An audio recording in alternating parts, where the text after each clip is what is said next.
नमस्कार friend, welcome back to my channel Papalis world. आज recipe aloo matar paneer तरकारी। चलते देखा यही रेसिपीटी किपरि बनुची। यही रेसिपीटी देखा जिते टेस्ट एंड खाइबा भी बहुत ही टेस्ट। यह दरकार टमाटर, कंचा लंका, भूसुंग पत्र आम काटिक रखीदे आ कंचा पनीर किसी नहीं जाइए। ए गोटे कढ़ई रे तेल पकई नहीं जावा। तेलटा भलसे गरम है आमे पनीर को ऐड करिबा। देखंतु एबे पनीर को आमे ऐड करके तादरे भाजी देलो गोल्डन कलर हैला जंके आमे ताको भलसे भाजी नबा।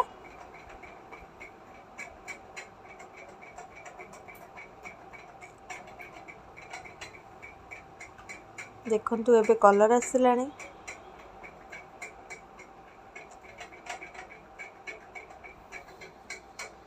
देखंतु एबे आमे गोटे पात्र रे काढ़ी नबा, कहीं ना यहाँ गोल्डन ब्राउन कलर हो गले। एबे आलू मटर को आमे सिझेकी रखी आगुरु।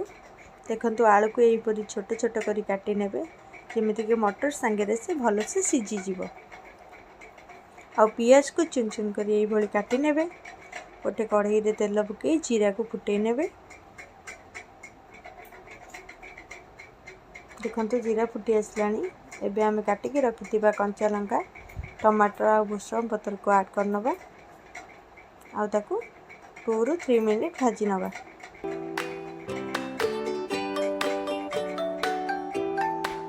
देखंतु एबे सेटा हे गलानी। एबे आमे किछि ऐड कर नबा पाउडर, जीरा गुंड आ धनिया गुंड, curry powder, Kashmiri red chilli powder and स्वाद अनुसार लुण आ हलदी गुंड भी ऐड कर नबा।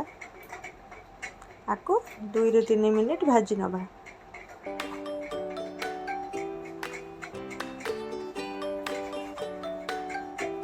देखंतु ये मसलाटा ऑलमोस्ट हे आसिलानी।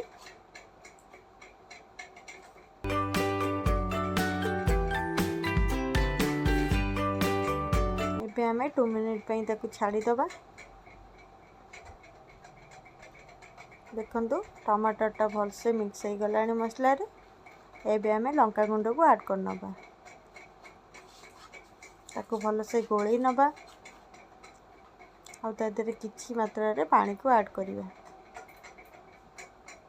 देन तापरे मसला को आउ टिके कसी नबा।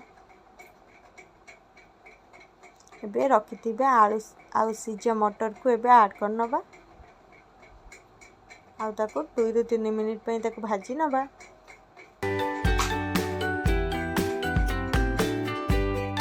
एटा भलसे भाजी गला परे आमे रखिथिबा पनीर को ऐड कर नबा।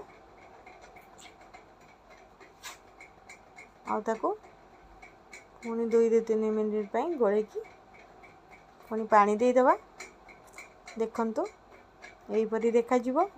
एबे गोटे कवर को बंद कर दबा ता ऊपर आ ताको फुटिया पई छाड़ दबा।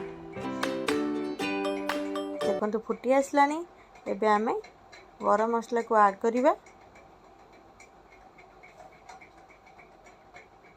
देखंतु एबे कंप्लीट हो गला हमर मटर आलू पनीर तरकारी। जदि ये रेसिपीटी आपण मानक भल लगे ताहले मो चैनल को लाइक करिवे, कमेंट करिवे एंड सब्सक्राइब करिया को जमा ही भूलिबेनी।